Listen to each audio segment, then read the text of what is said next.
I'm Duncan McLeod, and this is TechCentral's Meet the CIO, the technology show where we talk to the people who lead technology in business.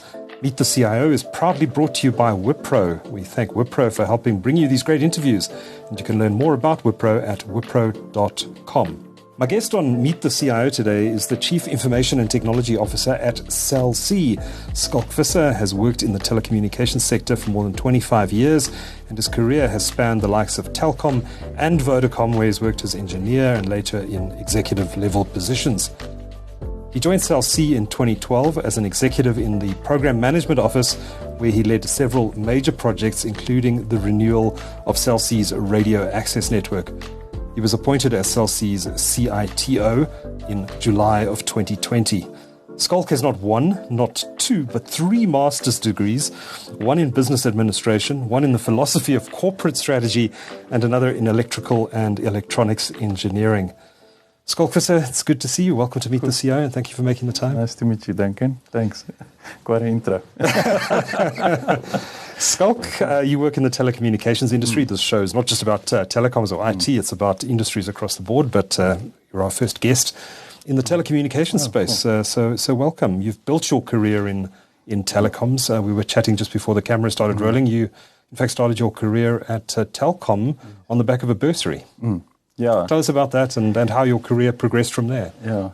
No, I was actually quite fortunate. I actually said to someone the other day, we always have this story, I always have this story I tell my boys. It's like I always wanted to be a farmer. Mm-hmm. My granddad was a farmer there in the Western Cape.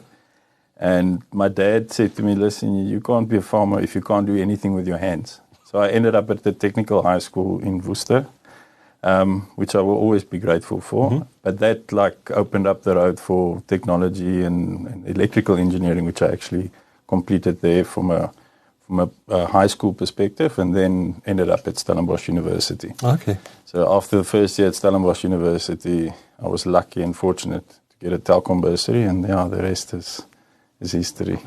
Okay. So you grew up in a farming background, yeah? Small town. Okay. Small town, Caledon, Western Cape. Okay. Yes, yeah. So small town, ended up in boarding school at Worcester, Drosdale Technical High School. Mm-hmm. Finished there, and then, as I said, ended up at Stellenbosch University. Mm-hmm. Did my BSc, Bachelor's in Engineering, and then eventually my Master's in Engineering at Stellenbosch. Okay. Cool. I know you weren't at Telkom for terribly long, but what projects were you involved in while you were at Telkom? At Telkom, we were mainly responsible for testing new equipment. So all the new microwave equipment at the time, there was a lot of advancements in terms of modulation schemes and how the traffic was compacted over the microwave systems. So we were responsible for testing those systems in the labs and then rolling it out into Telkom. So we were part of the Telkom infrastructure team. Okay. Yeah, it was quite Did that mean you got to travel a lot around the country? And not really around the country, but I did see big parts of Gauteng and Northwest and so on. Okay. Not the best parts of the country. Yeah, but it was actually quite cool. I remember the Telkom guys at the time, they were there for when I joined, they were there for 15 years already. Mm-hmm. And these guys were really eager to learn, to show you and teach you. So they took you to all these high sites, these, what do they call them? Concrete microwave towers. Mm-hmm. They took you to all of these things, and it was really the attitude of those individuals to try and teach you. It was really something that stuck with me. How they pushed you to learn, and they exposed you to all these things. Something that you don't see these often. Was that a Telkom culture thing, or I don't know if it was just those people?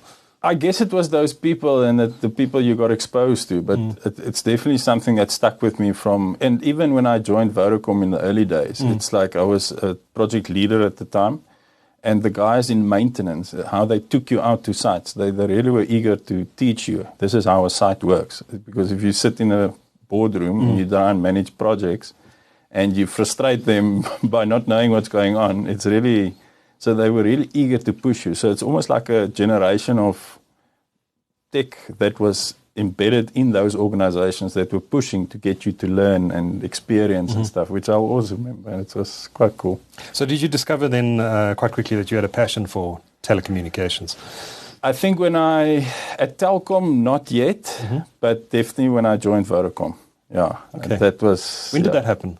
That was 6 plus 2006, 7. Okay, about almost 20 years ago now. Yeah. Okay, and Alan Knott-Craig was CEO of Vodacom at the time. Alan Knott-Craig was the CEO at the time, yes. Mm-hmm. Okay, and take us briefly through your career at Vodacom and what you were doing when you started there, why you left Telkom to join Vodacom, and what you did during your time there. You were there for quite a while. Yeah, Vodacom was about 6 years. I did 6 years there.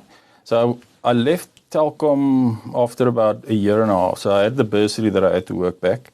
At the time, I met quite a few friends at Telkom because of their bursary programs that they ran. They had young guys starting at Telkom, all coming from UP, UJ, all finishing their engineering, and now they need to start work. And everybody's eager to learn and experience. So some of them already then moved to Vodacom, kept contact with these guys, and then eventually at a braai, people like say, listen, it's really fun.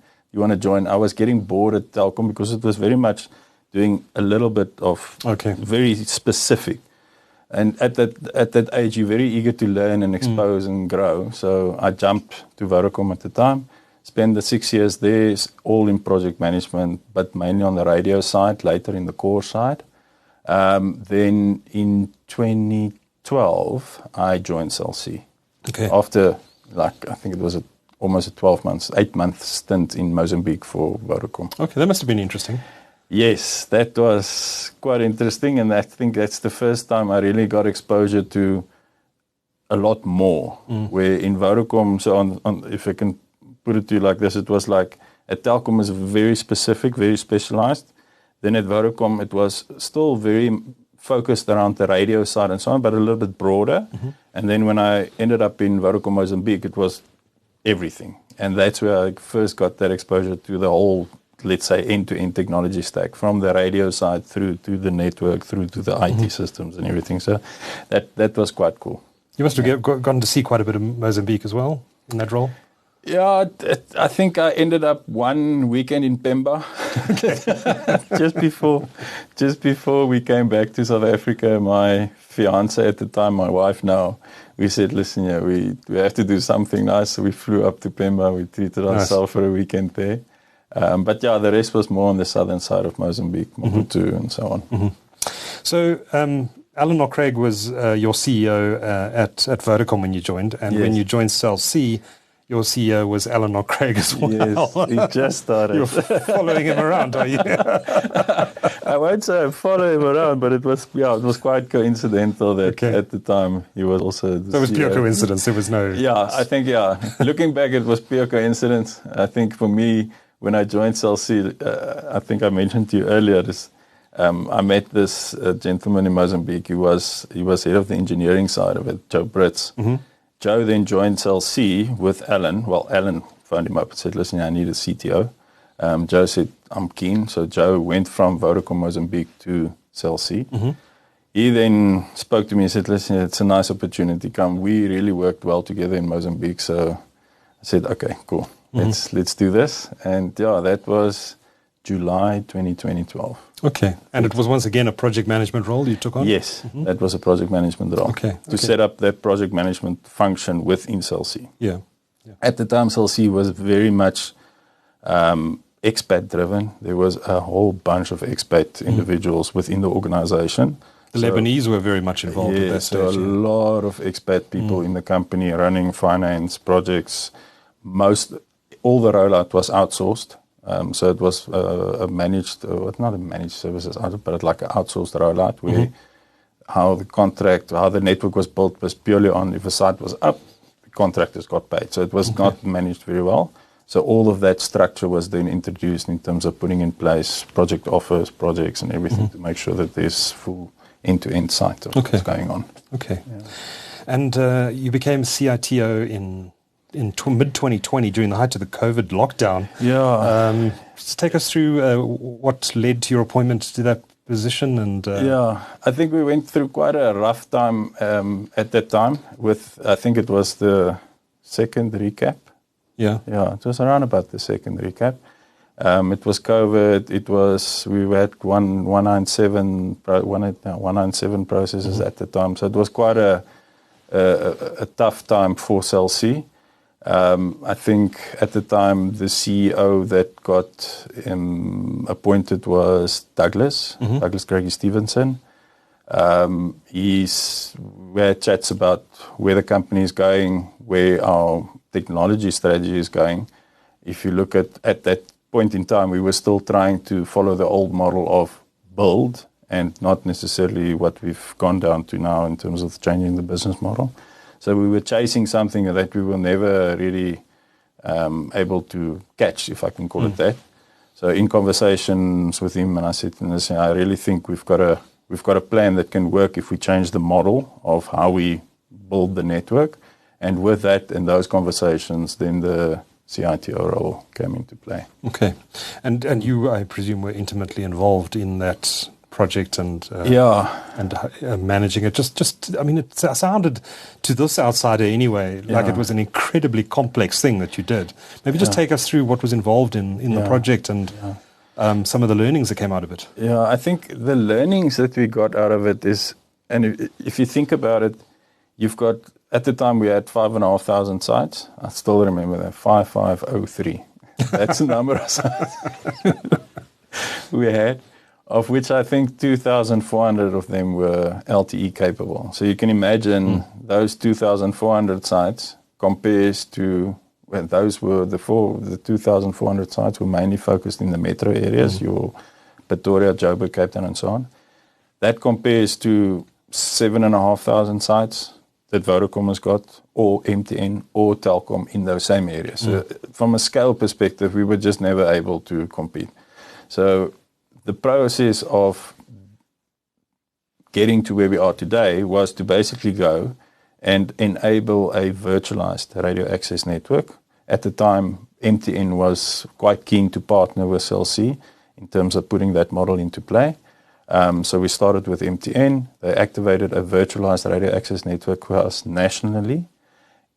In parallel to that, we had to go to all 5,503 sites, take them down, deconstruct them, make sure that landlords and all the leases and everything is up to date, signed off. It wasn't a case of just switching it off remotely. You had to go to each site and each and every site, dismantling each and every site. Yeah. And okay, a lot of them were co-located with the likes of a Vodacom or a MTN or ATC and so on. But you still had, I think of the 5508, we still had our own sites with around 2,000 sites. So that had physically to be deconstructed. We actually went out on a big sale of assets process in parallel to this. So we worked with the likes of Helios and so on, where they looked at these sites and took up certain portfolios of those, brought in cash, so they took it over with the co-locating parties on them. Oh, so some of the stuff was left in place? No, not the radio stuff. No, we still took it off, but the physical mast, because there might have been a Vodacom or an MTN on that site, there were future value in those sites. So Helios, as an example, were interested in buying that site from us, and then we just removed our radio equipment. But the physical site is still there, and they then took over the running of that site and everything, and they then run it as a towerco. Okay. Yeah. So, and that was, I think the biggest challenge in that entire process was the logistics around deconstructing and taking out all of that. We had to sell all the old equipment, scrapping it. It was quite a long process, but we took years, did it? Yeah, we started the process. I think the phase one MTN roaming agreement we completed November 2019. Phase two is when we basically went national and we switched off our own. So that was around 21, 22, I think. Yeah, more or less. Okay. And you've also got some sort of arrangement. Now, it's never been clear in my mind exactly how it all works, so maybe you can clear it up for me. But you've also got some sort of expanded roaming agreement with Vodacom. How do you decide when traffic goes on Vodacom's network, when it goes on MTN's network? Is it purely a cost-based decision? How does it work? Yeah. So the two, what we're trying to do is, okay, so maybe I must take a step back. Sure. So you've got let's label the MTN roaming agreement the current MOCN agreement, where we have got our virtualized radio access network. MOCN being? Multi-operator core network. Okay. So that's where it's not your traditional roaming. So traditional roaming is what you would experience if you travel to the UK and your phone book onto a UK network. You're roaming there. It shows you that, say, Vodafone UK as an example. That's called traditional roaming. It's not a very seamless experience because what that requires, the device needs to lose the home network before it can book onto the visiting network, which is the roaming network. That's what we had in play on the Vodacom side. So what happens is the customer loses the Cell C network, then it goes onto the Vodacom network in a traditional roaming format, and then it gets stuck there. Even if there's one bar of signal, that device, mobile device, will not leave that network. So you can imagine how bad the customer experience will be is if you're sitting right next to a Cell C site, but there's one bar of Vodacom and the customer's on that Vodacom bar and it can't get you other than forcing his phone to the home network, which we then taught customers and explained to customers, and that helped, but it's not a very seamless experience, not a great experience. So what we did with the Vodacom or the MTN is we activated the virtualized radio access network, and what we've done now is we've done the same on the Vodacom side. So the traditional roaming arrangement with Vodacom, we're going to phase out, and we're going to have two virtualized radio access networks, one on MTN and one on Vodacom, overlapping. And how we then manage traffic between these two is to see where the experience for the customer is the best. So in certain areas you will know. You go into the bush, you've got great MTN service, but no Vodacom. Or you go to East Coast, great Vodacom experience, but no MTN. So it's just the nature of mobile networks. So what we will be able to do is to give customers that.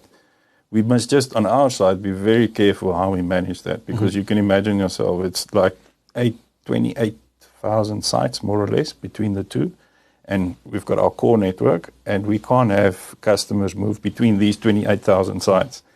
Talking to our core is going to fall over. So we'll put in place certain rules, look at general experience over time, what should be suitable for that customer from an experience perspective, and then we'll manage the traffic. Do you have to build all of this in software, or is it stuff you can just press buttons in the back end and it works? It's stuff that the teams have been wrapping their heads around for the last, I would say, 6 months in terms of how to get that to work. It's not something that's been done anywhere. So it's like trial and error at the moment. So is this pioneering here in South Africa, this stuff? As far as we know, there's no other operator that does what we are doing in terms of having these two virtualized radio access. Well, there's definitely no other operator in Africa or South Africa or the world that we are aware of that switched off its entire radio access network.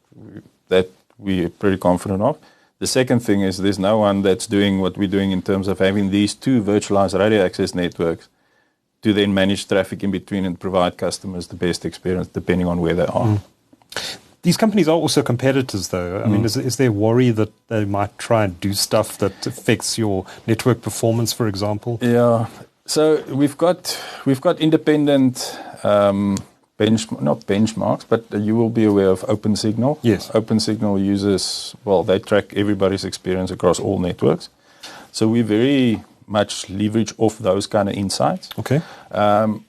And that actually came through now. I think the last update came through in February, where we were number one in video experience, number one in upload data. And so it's so big improvements. Big improvements, massive improvements that we are seeing. And it's keeping us honest in terms of making sure that because what's very nice about that kind of insight from OpenSignal is it shows you where you're good, but it also shows you where you need to go and improve.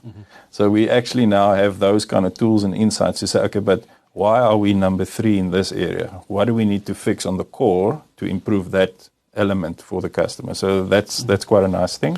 And then the second thing that we use to measure experience across these virtualized radio access networks is our own customer experience management function. So we actually see if a customer's got an issue in a certain spot, we can then link that back to the MTN site or the Vodacom site, and we then work with these partners of ours to see how do we address those problems. So we're not blind. We've got full insight into our customers' experience and then the benchmark between them.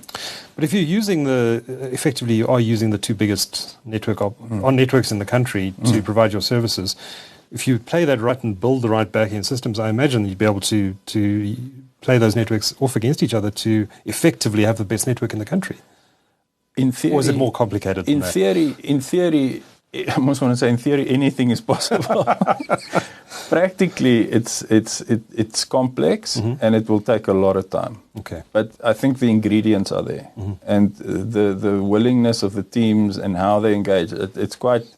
If I look at how the teams engage with these challenges, it's like things that they haven't experienced before. They've got 15, 20 years of experience in other telcos. Then they come here and then now I need to figure this out. So it's quite a challenge for the guys, but in theory, yes, and that's what we're aiming for. That's like people use this North Star thing. That's what we're aiming for. If we can get that right, then we gold.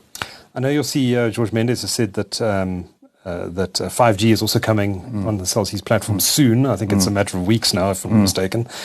Is there a lot of work involved in that as well? A lot of work from a testing perspective, because we're still a mobile network operator with our own ECNS licenses. We still need to make sure that all the devices work and test, because it all still comes back to our own core network. So a lot of I would say, if you look at VoLTE and 5G, the biggest testing challenges came through on the VoLTE side. That's voice over LTE. Yeah, voice over LTE. So for those, we've closed most of it, if not all.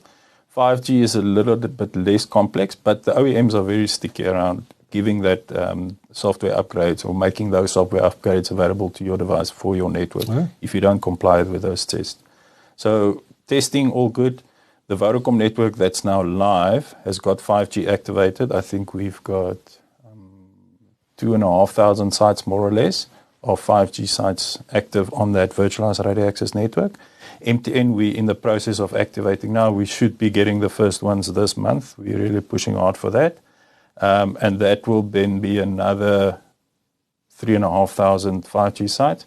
So in total, we should be sitting between 5,500, 6,000 sites. Yeah. Okay, so switch on when in the next matter of months? Months, yeah. Okay. Yeah. So the Vodacom one is live. It's just the traffic, the way we're going to manage the traffic will be dependent on the device. So you can really get a 5G signal if you're on the Cell C network? If you're on the Cell C network and we have you on the Vodacom network, you will have a 5G signal. Okay. We've just not put anybody there yet. We're busy putting, because we only completed the activation of the Vodacom virtualized network 2-3 weeks ago. Oh, no, I'm lying. A month ago. And now we're testing how we migrate traffic between these networks, because that device and the SIM that's in that device behaves different for each device. it's a, yeah. So you have to test. So the guys have really been wrapping their heads around how we manage the traffic, and managing the traffic sounds wrong, but it's how do you make sure that the customer's got the best experience? Because if he ends up on the one and the device suddenly thinks he needs to be on the other one, then he loses the signal. We loses network. So the customer experience will be really bad. So all those scenarios the teams have been working on and bridging and closing out and ticking off. So we've moved the first 30-odd friendly technical guys over to the Vodacom side last week. We're doing another 150 this week, and then we're starting to ramping up the migration of subscribers to that. Okay. Now, you're more than just the CTO of a mobile network. You're also the CIO of Cell C, in effect.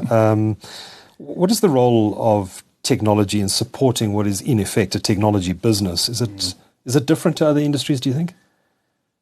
I don't think it's so much different. And I said to someone the other day, what I've realized is that, and I think it's the same for businesses across industries. It's not just for technology, for the technology industry.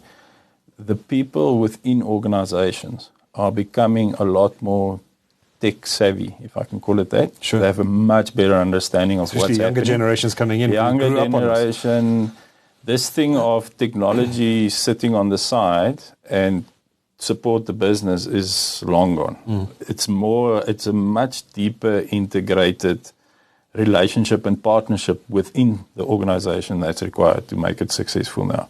You can go onto ChatGPT or Grok for that matter and ask it anything about any technology question you might have, and it's probably going to give you a much more clear, succinct answer that you will understand than any of the guys in the IT team. Because just the way, and the people are learning like that.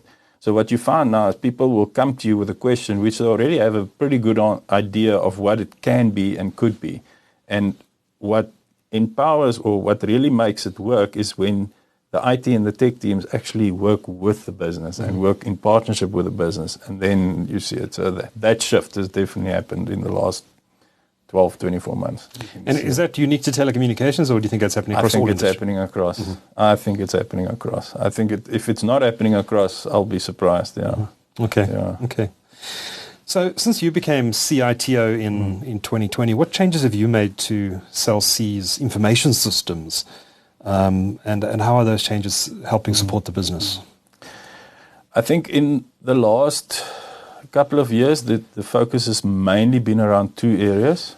Well, I don't want to downplay all the other stuff, sure. But the big focus areas were two. I think the first being our cybersecurity and what we've put in place there.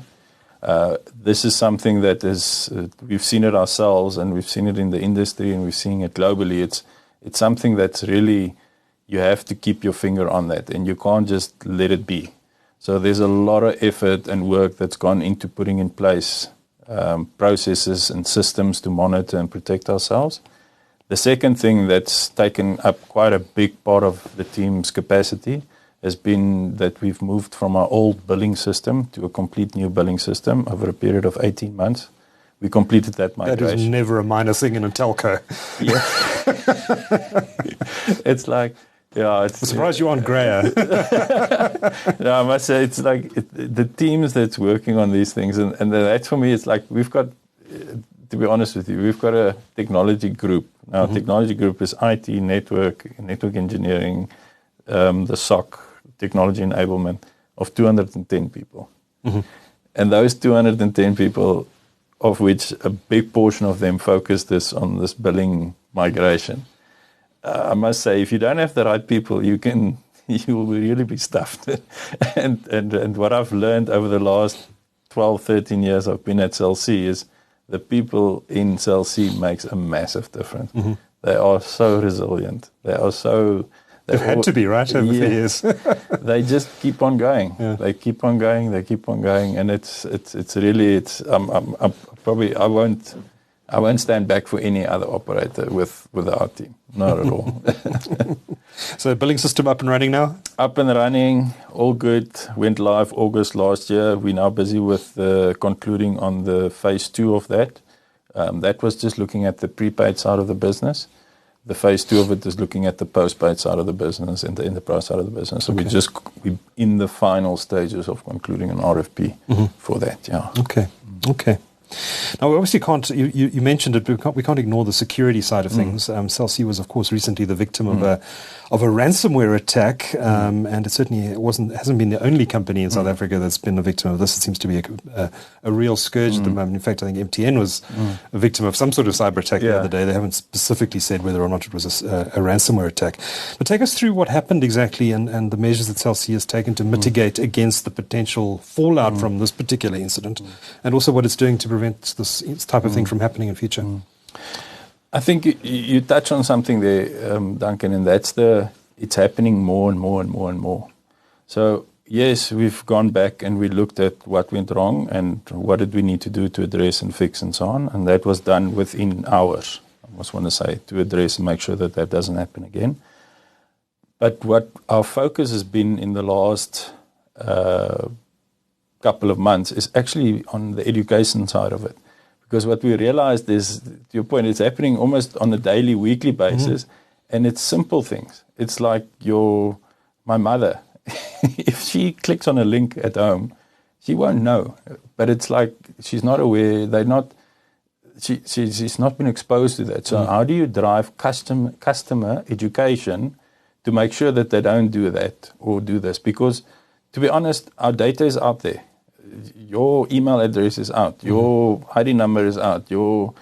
Depending on, there's been so many breaches over the last couple of years. The information is out there. It's how do you protect yourself? How do you make sure that you don't click on that link, or you don't answer to that email, or you don't do that? And I think that's where our shift and focus is becoming more and more prevalent. Is how do we educate customers? What do we put in place to make sure that they are aware?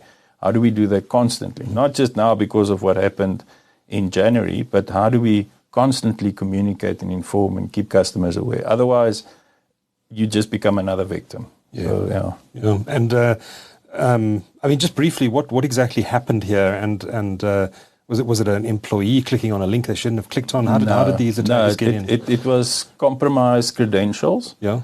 That was used. Yeah. Okay. Yeah. Okay, and they got into your system and encrypted data and demanded a ransom? No.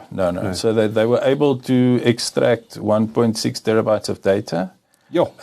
But it was unstructured data. Okay. So it's like PPTs, that's a presentation or PDF document here and so on. So it did contain some confidential information, our contracts and so on, but we've worked with our partners with the directly affected customers and so on, informed them, made them aware of it.